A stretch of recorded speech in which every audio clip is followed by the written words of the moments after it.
হাসনাত যেভাবে দুর্নীতিবাজ, ঘুষখোর, চাঁদাবাজদের বিরুদ্ধে দাঁড়িয়েছে নিজের এলাকায়, এভাবেই যদি চলতে থাকে তাহলে আগামীতে হাসনাতের উপরও একটা গুলি চলবে এবং হয়তো সে মারাও যাবে।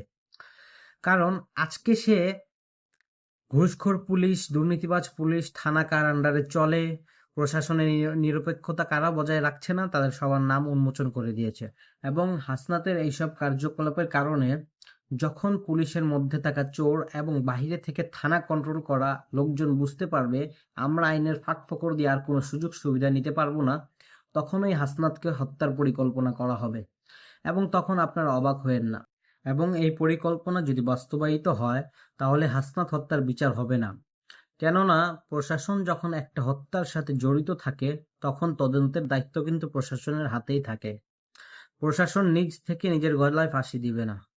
এই যে আজকে যেভাবে হান্নান মাসুদের উপর হামলাটা হইল, এখানে যদি বিএনপির কোনো নেতা থাকতো তাহলে কারো বাপের কলিজা ছিল তার উপর হামলা করার? একজন রানিং এমপির উপর হামলা তখনই হয় যখন সে জামাত অথবা এনসিপির এমপি থাকে। সে যদি বিএনপি অথবা আওয়ামী লীগের থাকতো তাহলে কারো বাপের কলিজা ছিল না হামলা করার। কারণ হামলাকারীরা জানে তারা বিচারের জন্য যেখানে যাবে সেখানে তাদের লোকই বসানো।